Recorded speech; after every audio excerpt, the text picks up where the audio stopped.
दोस्तों, आज हम बात करेंगे भारतीय संविधान के आर्टिकल 13 की। कल हमने बात की थी आर्टिकल 12 की, राज्य की परिभाषा, और आज हम आर्टिकल 13 की बात करेंगे।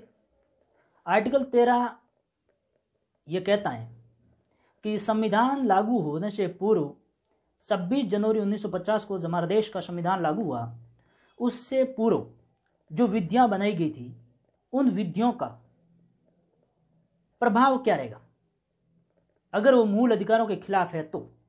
यानी संविधान पूर्व जो विधियां हमारे इस भाग यानी भाग 3 यानी मूल अधिकारों के खिलाफ है, असंगत है या उनका उल्लंघन करती है, तो वो उस भाग तक अवैध मानी जाएगी, यानी असंवैधानिक मानी जाएगी, जो मूल अधिकारों का उल्लंघन करती है या मूल अधिकारों को छीनती है। उस पार्ट तक, बाकी हमें कोई लेना देना नहीं, विधियां लागू रहेगी, लेकिन मूल अधिकारों के विरुद्ध है वो उस भाग तक अवैध हो जाएगी, क्योंकि हमारे मूल अधिकारों के खिलाफ कोई विधि नहीं हो सकती है। क्योंकि आर्टिकल 13(2) कहता है कि स्टेट यानी राज्य ऐसी कोई विधि नहीं बनाएगा जो मूल अधिकारों को छीनती है या कम करती है। इसलिए आर्टिकल 13(1) जो कहता है वो भूतलक्षी प्रभाव नहीं रखता, यानी 26 जनवरी 1950 के दिन हमारा संविधान लागू हुआ, उस दिन से जो विधियां हैं वो वैलिड है। उससे पूर्व की जो विधियां वह अगर मूल अधिकारों के खिलाफ हैं तो वह असंगत मानी जाएगी, उनको अवैध माना जाएगा, उनको लैप्स किया जाएगा।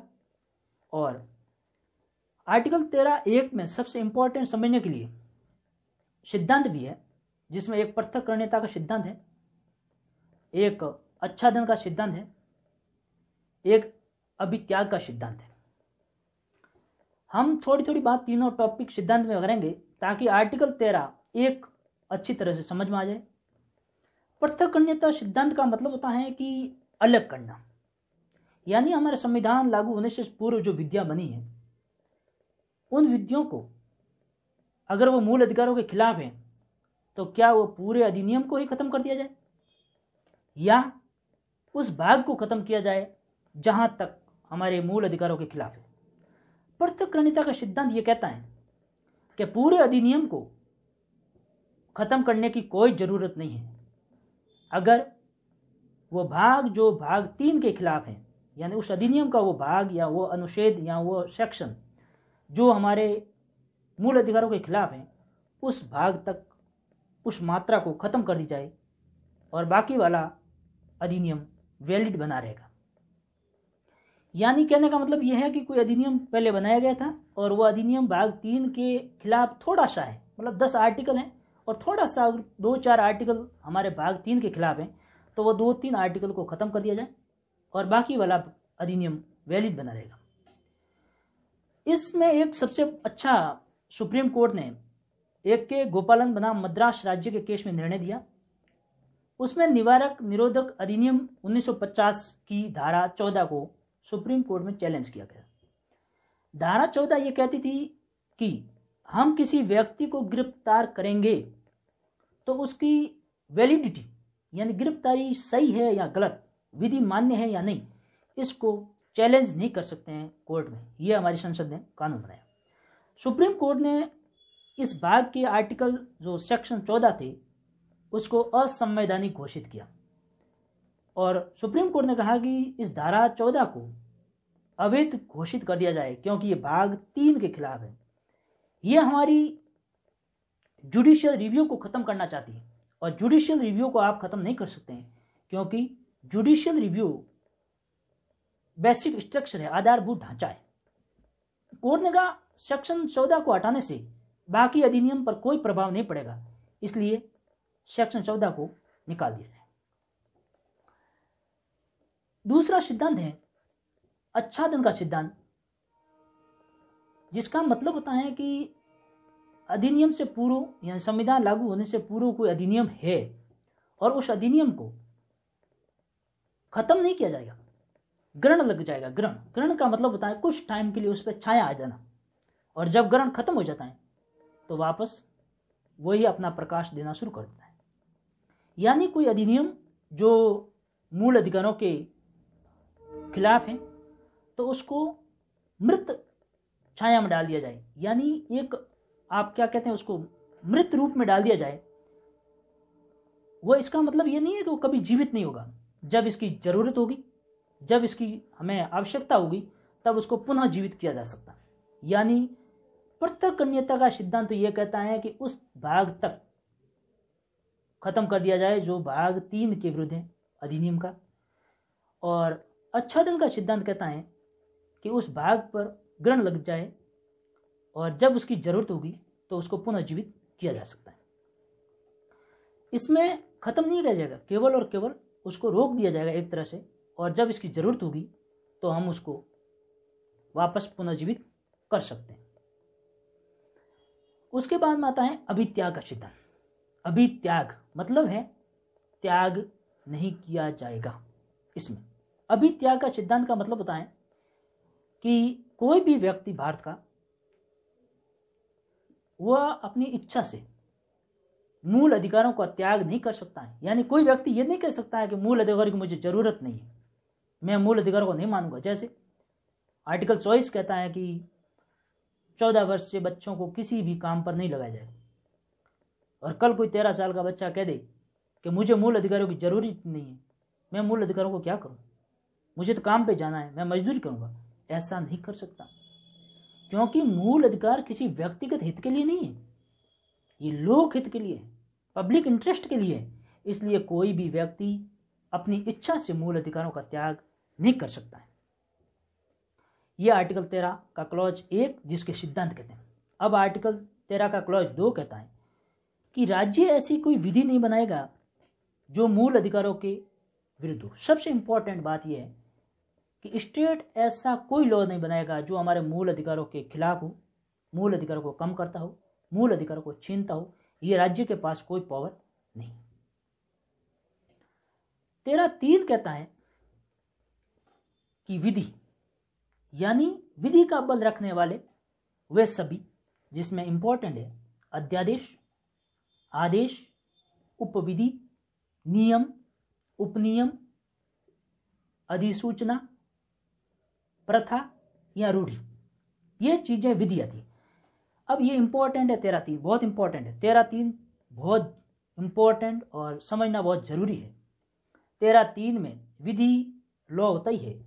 लौह का बल रखने वाले यानी लौह के बराबर शक्ति रखने वाले और कौन कौन है, तो जिसमें सबसे पहले मैंने आपको कहा विधि के अंतर्गत अध्यादेश आता है, ऑर्डिनेंस आता है जो राष्ट्रपति जारी करता है, आदेश आता है, ऑर्डर जारी करता है, उपविधि यानी बाई लॉ, नियम, उपनियम, अधिसूचना जिसको हम कहते हैं नोटिफिकेशन, गजट जारी करता है राष्ट्रपति, और रूढ़ी या प्रथा।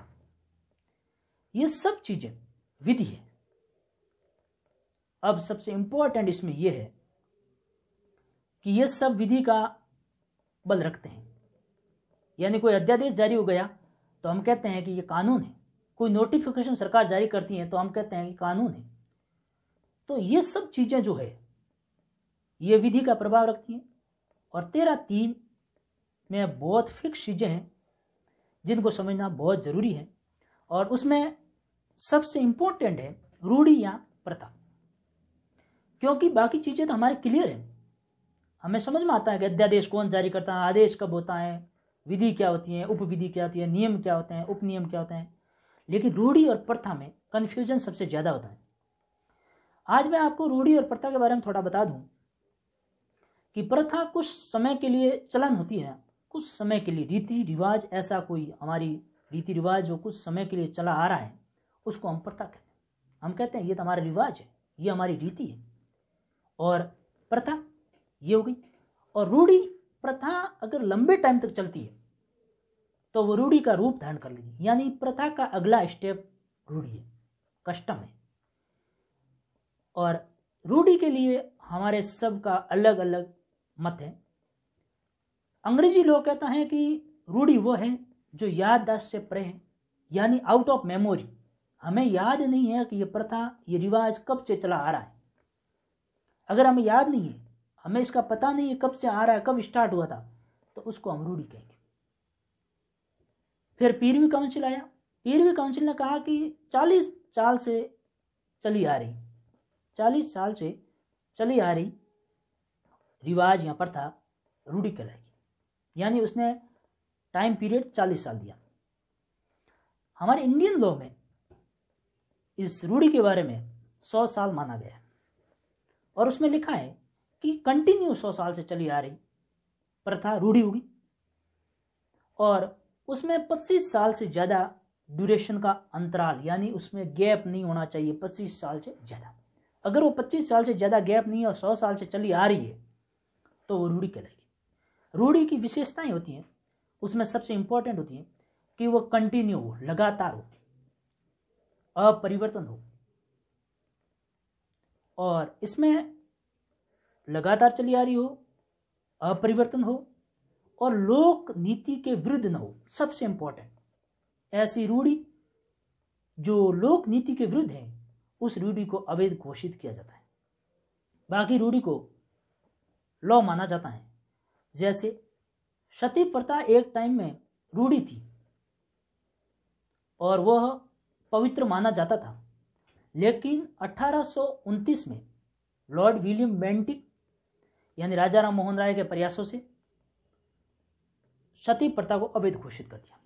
यानी सती प्रथा 1829 तक तो ठीक थी, 1829 के बाद उसको अवैध घोषित कर दिया, क्योंकि हमारा समाज जागरूक हुआ, हमारे समाज की डिमांड थी कि यह सती प्रथा सही नहीं है, तो उसको अवैध घोषित कर दिया। कर सकते।